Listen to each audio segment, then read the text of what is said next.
একবার দুটি বাচ্চা এবং তাদের সৎ মাকে নিয়ে একটি কাঠকাটা ছিল। ছেলের নাম হ্যান্সেল এবং মেয়েটির নাম গ্রেটেল। তারা এত খারাপভাবে বাস করত যে কখনো কখনো খাওয়ারও কিছু ছিল না। এবং তারপরে এক সন্ধ্যায় তিনি বিছানায় শুয়েছিলেন, কিভাবে বাচ্চাদের আরো খাওয়ানো যায় সে সম্পর্কে চিন্তাভাবনা করেছিলেন। তার স্ত্রী তাকে পরামর্শ দিয়েছিলেন, বনে বাচ্চা রয়েছে, আগুন জ্বালান, প্রত্যেককে এক টুকরো রুটি দিন এবং সেখানে রেখে যান। এই চারজনই ক্ষুধার্ত হয়ে মারা যায় না। তবে উটকাটার তাতে রাজি হয়নি এবং ততক্ষণ পর্যন্ত তার স্ত্রী তাকে রাজি করিয়েছিলেন যে শেষ পর্যন্ত তিনি রাজি হয়ে গেলেন। এবং ক্ষুধার কারণে শিশুরাও ঘুমাতে পারেনি এবং তাদের সৎ মা তাদের বাবাকে যা বলেছিল তা শুনেছিল। এবং যখন বাবা মা ঘুমিয়ে পড়েছিলেন, হ্যান্সেল গোপনে ছুটে গেলেন বাড়ি থেকে। চাঁদ উজ্জ্বলভাবে জ্বলজ্বল করছিল এবং সাদা পাথর মুদ্রার মতো চকচকে করছিল। হ্যান্সেল তার যতটুকু ফিট করতে পারে ততটা পকেট করেছে। তারপরে তিনি বাড়িতে ফিরে গেলেন এবং শিশুরা বিছানায় গেলেন। সকালে সৎ মা বাচ্চাদের কাছে এসেছিলেন, তাদের প্রত্যেককে এক টুকরো রুটি দিয়েছিলেন এবং তারা সকলে একসাথে বনে গিয়েছিলেন। পথে হ্যান্সেল একের পর এক সাদা পাথর ফেলে দিল। তারা যখন ক্লিয়ারিংয়ে পৌঁছেছিল, আমার বাবা আগুন জ্বলতে শুরু করেছিলেন। তিনি বাচ্চাদের আগুনের কাছে বসার নির্দেশ দিয়েছিলেন এবং নিশ্চিত হয়েছিলেন যে এটি বেরিয়েছে না।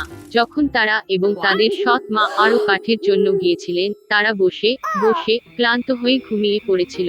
বাচ্চারা যখন জেগে উঠল, তখন চারদিকে অন্ধকার রাত এবং যখন পুরো মাসটি আকাশে উঠল, হ্যান্সেল তার বোনকে হাত ধরে নুড়িগুলির মতো চকচক করে সেই পথের সন্ধান করল। তারা সারা রাত হেঁটেছিল এবং ভোর হলে তারা তাদের বাবার বাড়িতে আসে।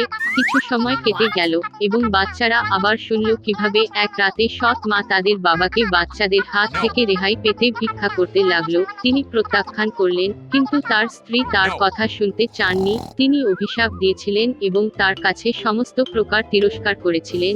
বাবা মা যখন ঘুমিয়ে পড়েছিলেন, হ্যান্সেল শেষবারের মতো পাথর সংগ্রহ করতে চেয়েছিলেন, তবে সৎ মা দরজাটি তালাবদ্ধ করে রেখেছিলেন এবং ছেলেটি বাড়িটি ছাড়তে পারেনি। খুব ভোরে বাচ্চাদের প্রত্যেককে একটি করে রুটি দেওয়া হয়েছিল। এটি আগের সময়ের চেয়েও কম ছিল। বনে পথে বায়নার তার পকেট তার টুকরা ছিন্ন ভিন্ন মাটিতে ক্রুম্বিয়েস ফেলে দিল।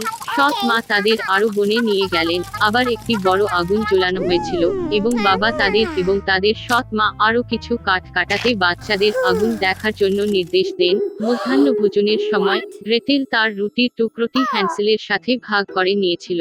তারা ঘুমিয়ে পড়েছিল।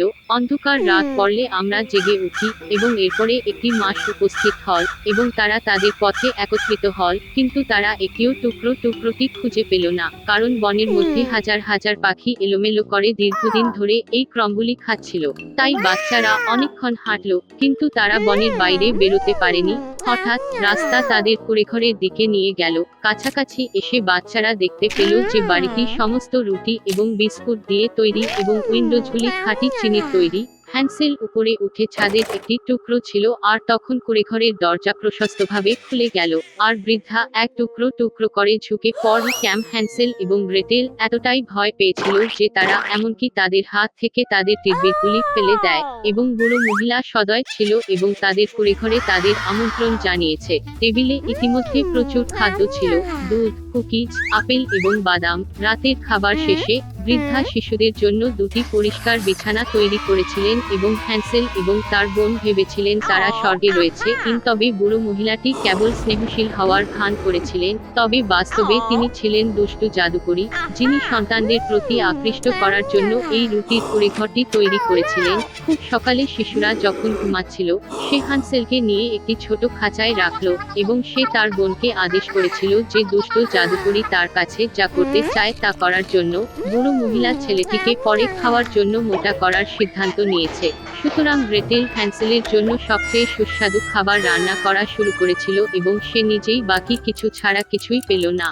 কিছু সময় কেটে গেল, ছেলেটি মোটাতাজা হল না। তারপরে বৃদ্ধা আর অপেক্ষা করতে চাননি এবং হ্যান্সেলকে রান্না করে খাওয়ার সিদ্ধান্ত নেন। তিনি গ্রেটেলকে চুলা জ্বালিয়ে জল প্রয়োগ করার নির্দেশ দিলেন। চুলা উষ্ণ হয়ে গেলে বৃদ্ধা তাকে চুলার মধ্যে আরোহণের জন্য এবং যথেষ্ট গরম আছে কিনা তা দেখতে আদেশ করলেন। তাই তিনি মেয়েটিকে আগুনের মধ্যে ঠেলে দিয়ে তাকে বেক করতে চেয়েছিলেন, তবে গ্রেটেল জানতেন তার মনে কি আছে। তিনি বলেছিলেন যে সেখানে কিভাবে নামবেন তিনি জানেন না এবং ডাইনি ডাইনিকে নিজেকে দেখাতে বললেন। বৃদ্ধা রেগে গিয়ে চুলায় উঠে গেলেন। তারপরে গ্রেটেল তাকে ধাক্কা দিলেন এবং জাদুকরীটির পিছনে শাটারটি ধাক্কা মারল।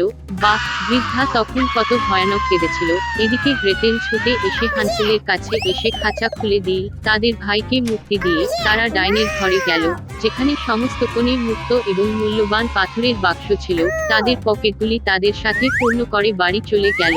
বেশ কয়েক দিন ধরে বাচ্চারা তাদের ফিরে যাওয়ার পথ খুঁজছিল। বনটিকে আরো বেশি পরিচিত বলে মনে হয়েছিল এবং শেষ পর্যন্ত তারা তাদের বাবার বাড়িটি দূরত্বে দেখতে পেল।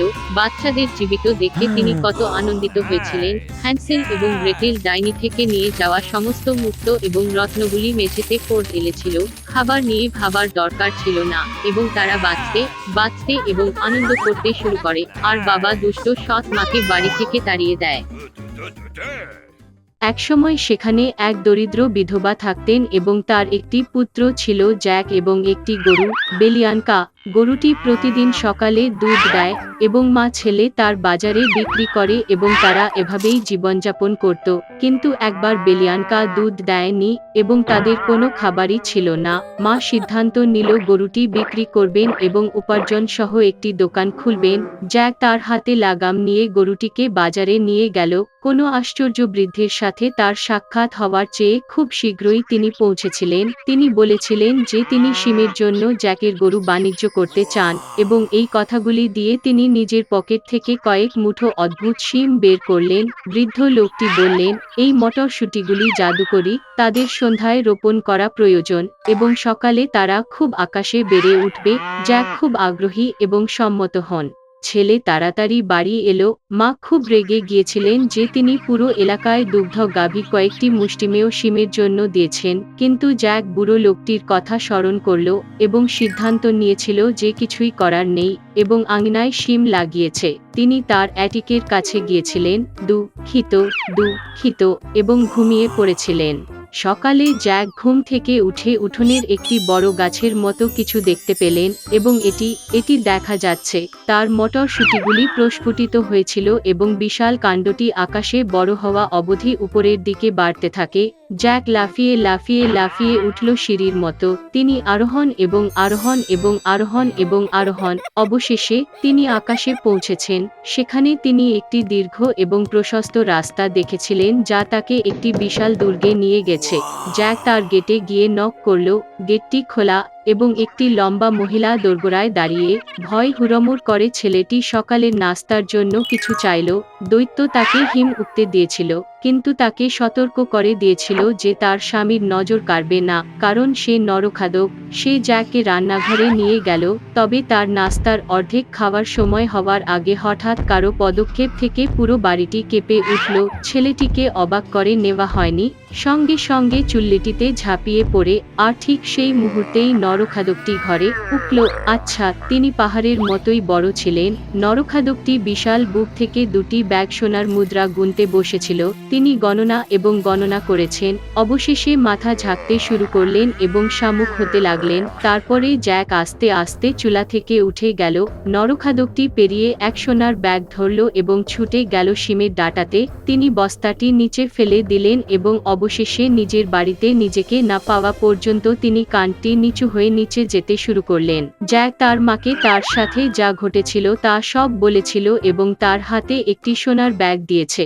ব্যাগে যে টাকা ছিল তা নিয়ে তারা বেঁচে থাকতে লাগলো, কিন্তু শেষ পর্যন্ত ব্যাগটি খালি ছিল এবং জ্যাকটি আরও একবার তার ভাগ্যটি চেষ্টা করার সিদ্ধান্ত নিল শিমের উপরে। এক সকালে তিনি খুব সকালে উঠলেন এবং একটি শিমের উপরে উঠলেন। পুরুষ খাওয়ার স্ত্রী বিশাল দুর্গের দ্বারপ্রান্তে দাঁড়িয়ে ছিলেন। তিনি বলেছিলেন যে তিনি তাকে নট উঠতে দেবেন না, কারণ শেষবার তার স্বামী এক ব্যাগ সোনার হাতছাড়া করেছিলেন। তবে সব মিলিয়ে তিনি দরিদ্র ছেলের প্রতি মমতা করলেন এবং তাকে দুর্গের মধ্যে লেট উকিয়ে দিলেন। হঠাৎ কোনো দৈত্যের পাদদেশ শোনা গেল এবং জ্যাক আবার চুল্লিটিতে লুকিয়ে রইল। নরখাদকটি হিজুকে স্ত্রীকে বলেছিল যে মুরগি সোনার ডিম দেয়। দানবীয়রা এনেছিল এবং অগ্রে মুরগি শুইয়ে দেওয়ার নির্দেশ দিয়েছিল এবং সে সোনার ডিম দেয়।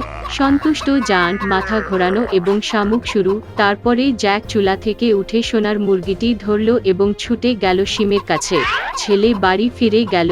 তিনি তার মাকে একটি দুর্দান্ত মুরগি দেখিয়েছিলেন এবং তারা সোনার ডিম বিক্রি করতে শুরু করে। তবে শীঘ্রই জ্যাকের কাছে মনে হয়েছিল এটি যথেষ্ট নয় এবং তিনি আবার বিনের ডালের শীর্ষে তার ভাগ্য চেষ্টা করার সিদ্ধান্ত নিয়েছেন। এবার জানালা দিয়ে ছেলেটি দুর্গে উঠল। সে তামাটে একটা ঝাঁকেও ঝাঁপিয়ে পড়ে লুকিয়ে রইল। নরঙ্গাল এবং তার স্ত্রী ঘরে উঠল।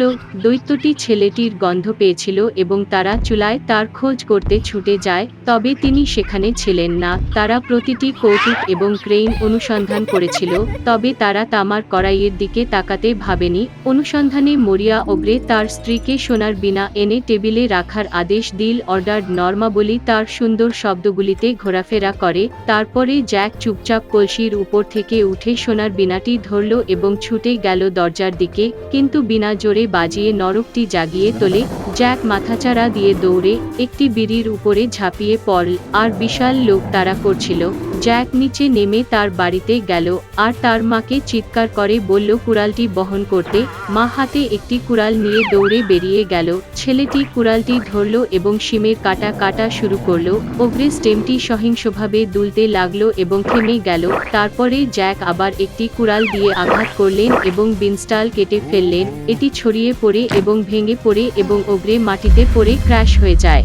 সেদিন থেকে জ্যাক এবং তার মা আর কখনো দারিদ্রতা জানতেন না, তবে ছেলেটি খুব দুঃখিত হয়েছিল যে তাদের লোভের কারণে তারা প্রায় তাদের জীবন দিয়েছিল। তিনি প্রতিশ্রুতি দিয়েছিলেন যে তিনি আর কখনো চুরি করবেন না এবং পরিবারের ভালোর জন্য কঠোর পরিশ্রম করবেন।